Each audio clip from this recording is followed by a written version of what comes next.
Hoy nos adentramos en la etnia de los Huoansi, también conocidos como Kung o San, y mal llamados bosquimanos, uno de los últimos grupos de cazadores-recolectores que quedan en el mundo y que habitan en el área de Nie Nie del desierto del Kalahari, en el norte de Namibia. Conoceremos la expedición de la familia Marshall, que en los años 50 decidió trasladarse con sus hijos a convivir con ellos. Hola, soy Paco Nadal y esto es Diario de a Bordo, Grandes Expediciones, un podcast original de National Geographic. Ojalá mucha gente se una a esta gran expedición y nos ayude a preservar nuestro planeta y nuestro futuro, porque otro planeta es posible. Y para descubrir a los Huoansi y a la familia Marshall me acompañan hoy, como siempre, María José Rubio, nuestra exploradora e historiadora. ¿Qué tal, María José? Hola, Paco. Pues aquí con los bosquimanos deseando esta aventura. Deseando hacer una aventura por Namibia, un país que adoro.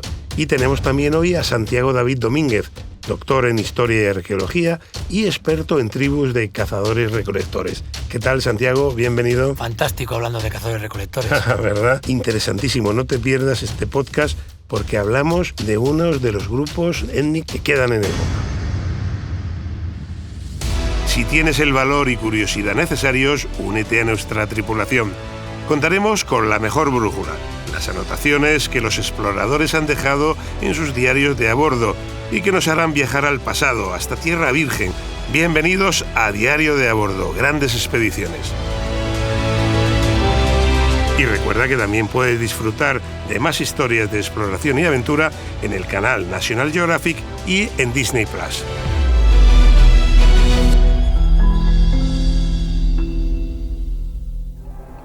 La etnia Kung concibe que el cosmos tiene 3 capas. La tierra que la gente ve y sobre la que camina. El cielo que contiene el sol, la luna, las estrellas, la lluvia, los relámpagos y el viento. Y encima de ese cielo, otro cielo que no se puede ver desde la tierra.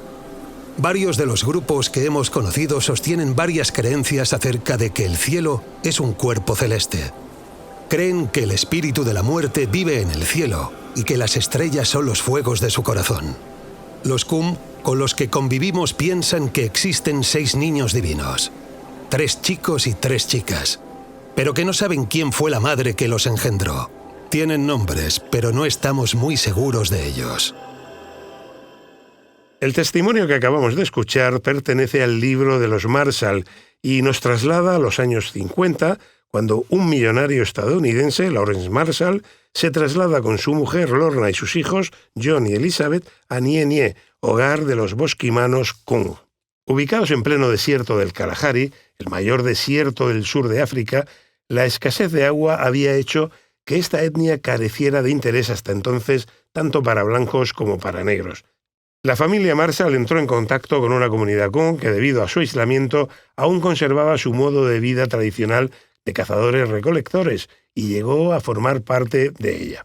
Bienvenidos, María José, bienvenidos, Santiago. ¿Quiénes son los Kung? ¿Quiénes son los San? ¿Quiénes son estos mal llamados bosquimanos que viven en el desierto más inhóspito del sur de África, Santiago?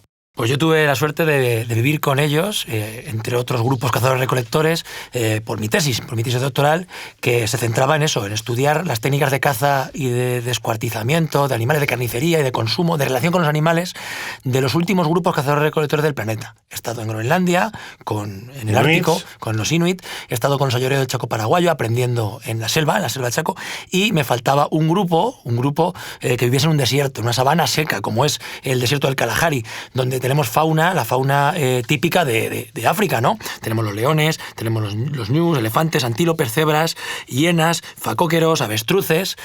Todos esos animales son con los que se relacionan el día a día los Huoansi. El clic es importante. Veo que incluso sabes hacer... No sé, es imposible. El chasquido bosquimano. Es imposible saber, pero lo intento. Cuando ellos utilizan todavía un lenguaje gutural en el que hay muchos chasquidos como esto. Es imposible. Imposible. Entenderlo, pero veo que te acercas al lenguaje por respeto y por haber convivido con ellos, por intentarlo, por lo menos intentarlo. ¿Cómo se diría Santiago en bosquimano? ¿Tiago? No, lo decían mal, igual que nosotros decimos mal sus nombres seguramente, pues ese es el tema.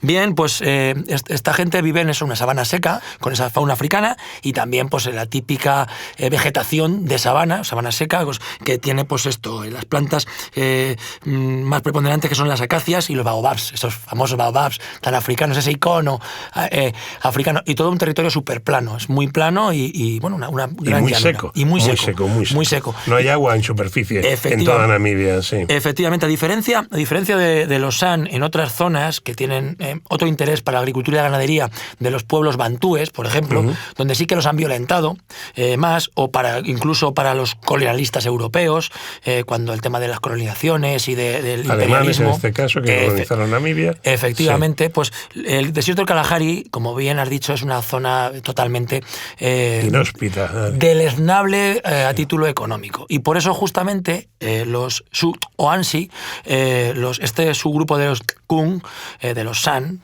son las formas que se conoce a esta gente, pues permanecieron aislados allí en ese reducto de desierto, y los Marshall, lo que se vieron atraídos por ellos es porque justamente en los años 50 aún permanecían con la forma de vida tradicional que contaban las fuentes históricas de 200, 300 años antes. Como eran, vivían exactamente igual. Y aún yo estuve en 2015, he conocido a gente que John Marshall hizo sus documentales, eran niños y aparecen. Yo he visto las caras de esos documentales, he visto ahí en la NIE, sobre todo Ao, que es el cazador con el que yo convivía, y con su hijo Debe, estaban ahí. Entonces, ellos lo que han hecho es comprar o adquirir o quedarse con varias reservas de caza del norte de Namibia, en lo que era su zona tradicional de hábitat, lo que conocían. Entonces tienen la suerte de vivir en su mismo espacio, en lo que conocían sus abuelos. Llevan miles de años viviendo. Efectivamente. Sí. Entonces eso es lo chulo de la NIE, que son los cazadores recolectores que vivían ancestralmente en esos territorios, viviendo con algunos cambios modernos, han introducido ganadería, han introducido algo de agricultura, pero siguen cazando y recolectando en la tierra de sus ancestros. Eso es lo importante y lo espectacular del caso Su-o-Ansi del norte de Namibia. Bueno, pues ya tenemos introducidos a los Su-o-Ansi. Vamos a introducir a los otros protagonistas de esta historia, porque son los que nos lo van a contar a través de su libro, los Marshall. ¿Quién era esta familia, María José? ¿Cómo una familia adinerada de Estados Unidos se va a vivir a uno de los desiertos más inhóspitos del mundo? Pues es una historia de una familia singular y muy atractiva, muy interesante, porque es un matrimonio, Lorna y Lawrence Marshall. Los dos son etnógrafos y antropólogos, tremendamente curiosos por conocer la antropología, especialmente de África, que tuvieron la idea de irse a Sudáfrica a buscar la famosa ciudad perdida del Kalahari. Pero la idea no solo era así de buena, sino que además decidieron llevarse a sus hijos. Tenían 2 hijos adolescentes, John y Elizabeth, a los que realmente les hicieron el favor de su vida, porque los convirtieron en grandes personajes, ¿no? Y ya en África, pues la verdad es que no encontraron esa famosa ciudad perdida, pero realmente se enamoraron del entorno, y lo que se hicieron es durante 10 años hacer 8 expediciones al Kalahari, es decir, estuvieron muchísimo tiempo, y en conjunto la familia lo que hizo es un proyecto antropológico brutal, es decir, se conservan de ellos más de 40.000 imágenes tomadas de todo el entorno. Por supuesto, entraron en contacto con los bosquimanos de una manera muy interesante, porque aprendieron a conocerlos, vivieron con ellos, aprendieron el trato, digamos, absolutamente excepcional que había entre los bosquimanos y su entorno natural, especialmente con los animales. Y bueno, de esa familia pues tenemos muchísimo conocimiento de todo el mundo bosquimano. O sea, ya no solo por las imágenes que he dicho, más de 40.000 imágenes, sino porque uno de los hijos, John, se hizo después cineasta y es el autor de famosísimos documentales, y la hija, Elizabeth, fue escritora. Es decir, que tenemos información de todo tipo de esta familia Marshall, información de sus diarios, de sus escritos, información de fotografías, información de películas. Es decir, que de esa familia Marshall, tan excéntrica y tan interesante, pues sale un conocimiento de los bosquimanos absolutamente espectacular. Muy interesante. Santiago, ¿y qué diferencia, qué se pudieron encontrar los Marshall en los años 50 que no encontrarás tú en 2015 cuando fuiste a ver a los Kung? Pues evidentemente que vivían como vivían de la forma milenaria y centenaria. Es decir, ellos pudieron entrar en contacto con la etnia, viviendo aún nómada, viviendo con su esencia cultural totalmente pura aún, pese a los contactos que habían podido tener con Occidente y con bantúes, pero seguían viviendo de su forma de vida tradicional, de la forma de vida que ahora ya es casi arqueológica. ¿Cómo era un grupo de cazadores-recolectores? Se diferencian a lo largo del mundo, pero siempre son bandas pequeñas que se fundamentan en la no producción, en la migración, en ser nómadas, en no apropiarse del territorio e ir migrando en busca de los animales y las plantas de las cuales se alimentan y trabajan muy poco. O sea, al final, cuando ha habido además justamente Lee, que es uno de los que estudió a Bushman, a los Kung en los años 60 también, Lee explicó y vio que las inversión de trabajo que tenía un hombre o una mujer Bushman, pues era muy pequeña. ¿Por qué? Pues porque lo que hacían era ir buscando los recursos y compartir todos esos recursos, tanto las presas de caza como los productos de la recolección. ¿Qué hay de malo en esto? Pues que tú necesitas mucho espacio para poder sostener a una pequeña población. A una pequeña población. ¿Qué es lo bueno que tienen esta gente? Que disfrutan de mucho tiempo libre. El storytelling, eso sí. Todos los que hemos convivido con ellos son horas y horas y horas y horas hablando alrededor del fuego. Además, el trabajo que me gusta hacer a mí no es me voy a vivir a un hotel y luego vuelvo y voy de vez en cuando. No, es vivir. Y quedarte allí con ellos. Que te acojan, compartir, porque es importantísimo lo del tema de compartir. Y entonces ahí es donde aprendes realmente, porque yo no voy a estudiar cazadores-recolectores, voy a aprender de los cazadores-recolectores. Entonces ahí es donde te cuentan, te explican las historias, te explican la concepción del mundo, los animales, sus mitos, su explicación. Todo, hablas hasta incluso de cosas actuales, ¿no? Sí. Y es el momento en el que tú empiezas a entenderlos. Empiezas a entender. Entonces, ese ocio, ese tiempo libre, ese compartir también, no solamente las cosas, el alimento, sino el tiempo, los conocimientos entre los miembros del grupo, es lo que realmente es la esencia cazadora-recolectora. Pero creo que eres un hombre afortunado porque has podido hablar casi directamente con gente del Neolítico, es decir, esos son los últimos representantes de una civilización que viene de hace 20.000 años y que te han podido contar y has podido vivir casi como vivían sus abuelos hace 20.000 años, ¿no? Desde luego que en ese sentido te considero un hombre afortunado. María José, ¿cuántos bosquimanos pueden quedar en el sur de África? Bueno, pues la verdad es que sorprende la cifra, a mí me parece amplia, porque los últimos datos que se han obtenido es que quedan alrededor de unos 100.000, que a mí me parece que son muchos para este modelo de vida, 100.000 en el sur de África, repartidos entre varios países: Botsuana, Namibia, Sudáfrica, Zimbabue, Zambia y Angola, ¿no? Como bien has explicado tú, Claudio, pues no tienen una nación concreta, sino que ellos se expanden por el territorio donde pueden, ¿no? Y de todos ellos, de estos 100.000, se calcula que hay solo unos 5.000, realmente de Ganas y Gui, si lo digo bien, de la reserva de caza del Kalahari en Botsuana, que son esos 5.000 prácticamente los únicos bosquimanos que realmente viven exclusivamente de la caza y de la recolección, tal como has contado.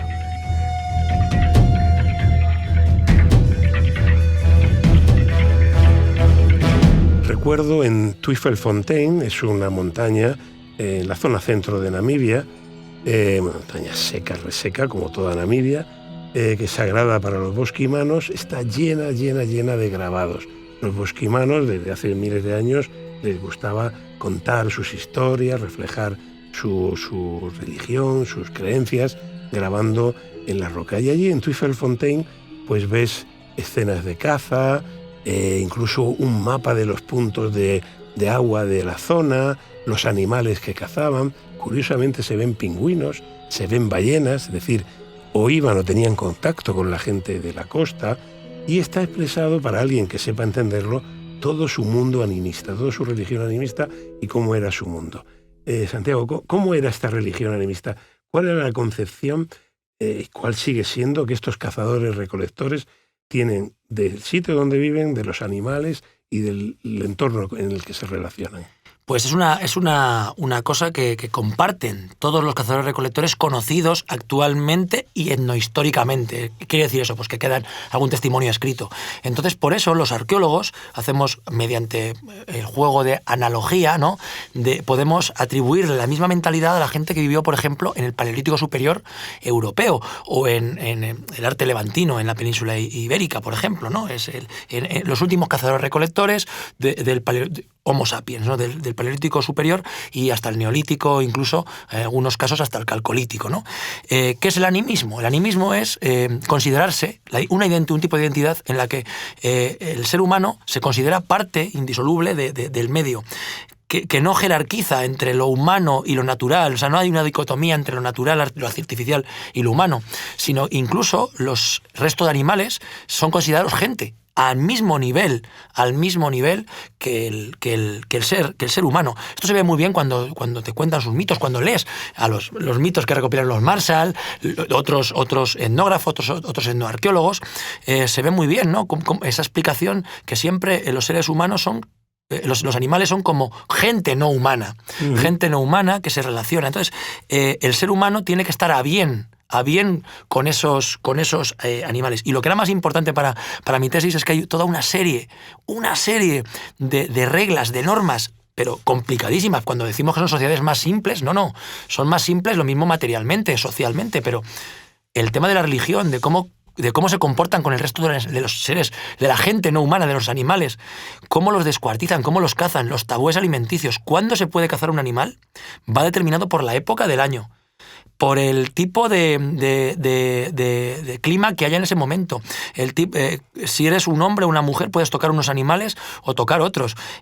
¿Cómo descuartizas? ¿Qué parte va a cada cazador que ha formado parte de la partida? ¿Qué fragmento del animal tiene más energía para el que lo ha cazado? Sí. No es solamente carne descuartizada y comida, sino que todo recursos. Tiene un sentido y una lógica. ¿Qué animales y un fin se pueden tocar? ¿Qué animales no se pueden tocar? ¿Qué animales se pueden...?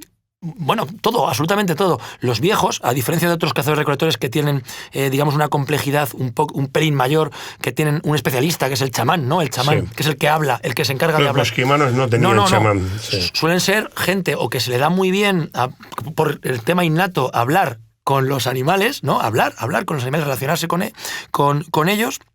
O los viejos, que como su experiencia es más luenga y más importante, pues se les da mejor hablar con los animales. Mira, una de las cosas más espectaculares que yo viví en Namibia fue una noche, yo estaba ya en mi tienda de campaña con mirando huesos, mirando mis datos, pasando a limpio los apuntes en el cuaderno, y de repente empecé a oír una canción, y a un viejo y unas viejas haciéndole salmo, cantando. Y yo muy humildemente, muy despacio, me acerqué y vi a Debe, que era el hijo de Ao, que era el cazador con el que iba a cazar, y de repente le pregunté, oye, ¿qué estamos viendo? Y me dijo, es la canción de la jirafa, porque esta chica que ha venido a que la curen de una cardiopatía que tiene. Y con la canción de la jirafa, mi abuelo, que sabe cantar muy bien la canción de la jirafa, se le quitaba la está intentando curar. Era una mujer, una chica que estaba hospitalizada. Vamos a ver, Namibia es un sitio donde hay imposibles. Sí, estaba hospitalizada y estaba medicada. O sea, la cardiopatía la tenía medicalizada. Solo que había ido allí a Doupost, que era la aldea donde yo fui, a que alguien le cantase la canción. Bueno, eso para mí fue...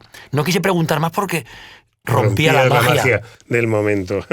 A mí me da un poco de vergüenza sacar este tema aquí delante de un experto en cazadores-recolectores como Santiago, pero yo cada vez que voy a Namibia o que hablo de bosquimanos me tengo que acordar de una película que a mí me produjo, aparte de risa porque está bien hecha, un profundo necesidad de reflexión, que era Los dioses deben de estar locos. Sí. No sé si lo habéis visto. Famosísima. Seguro que la habéis visto. Sí, que aparte de que, bueno, te producía risa y estaba muy bien, tenía una moraleja y tenía un mensaje tremendo. Sí, para quien no la haya visto, está ambientada en este desierto del Kalahari, una avioneta que sale de Sudáfrica con dos blancos que van a cazar, uno se bebe una Coca-Cola, la tira por la ventanilla de la avioneta y la avioneta le cae encima a un bosquimano que iba con su hijo a cazar. Y se encuentra aquello allí, no sabe qué es y se lo lleva a la tribu. Y entonces la botella de Coca-Cola, una cosa exógena fuera de su cultura, de repente empieza a ser necesitada para todo. La mujer la quería para moler el grano, el otro para cazar, los niños para jugar, y empieza a generar peleas en un grupo étnico en el que nunca había habido posesión de nada, y la primera vez que intentan poseer algo les genera un problema, ¿no? Al final la película es que el padre quiere ir a devolver esa botella, espero no haberle hecho spoiler a nadie, pues la película es de los años 80, pero tiene una moraleja tremenda de cómo los problemas empiezan, y los odios y las muertes y las venganzas, por la posesión de algo, ¿no? Y en este caso era por una humilde botella vacía de Coca-Cola. El gran drama de los grupos cazadores-recolectores, porque al final, ¿por qué dejan de serlo? Siempre yo me pregunto, ¿por qué dejan de serlo? Yo que los admiro, los respeto y me maravillan. Pues justamente es porque cuando les cortas la forma de vida, introduces el capitalismo, la posesión, dejan de serlo rápidamente. No tienen capacidad de resiliencia, de resistencia a eso. Y además es paradójico, porque la caza y la recolección es lo que, como seres humanos, más hemos tenido. A lo largo de nuestra historia. Desde hace 2,6 millones de años somos cazadores-recolectores. Claro. Y justamente estamos en los últimos latidos de la forma de vida cazadora-recolectora, que es la que más hemos experimentado y más hemos, digamos, desarrollado los seres humanos, ¿no? Cuando se acaben ellos, perderemos una gran parte de nuestra historia, como humanos. Pues Santiago, muchísimas gracias, es un placer escucharte. Gracias por dejarme hablar de cazadores-recolectores, que me encanta. Se nota. María José, también muchísimas gracias a ti, como siempre, por acompañarme a guiar estos diarios de a bordo. Hay que ver la cantidad de gente interesante que viene a nuestro podcast, ¿verdad, María José? Totalmente. ¿Y cuánto aprendemos de cada uno de ellos y del ser humano en general? Es maravilloso. En general, sí. Pues mira, por aprender no quiero despedirme sin esta frase del antropólogo James Sussman, que dijo: si juzgamos el éxito de una civilización por su resistencia en el tiempo, entonces los bosquimanos son la sociedad más exitosa en la historia de la humanidad. Y creo que tenía razón. Muchas gracias a los dos, y María José, te espero en el próximo podcast. Allí estaré preparada para la siguiente aventura. Gracias, Paco. Creo. Hasta la próxima. Y te esperamos también a ti en un nuevo capítulo de Diario de a Bordo, Grandes Expediciones. Y recuerda que también puedes encontrar más historias de exploraciones y aventuras en el canal National Geographic y en Disney+.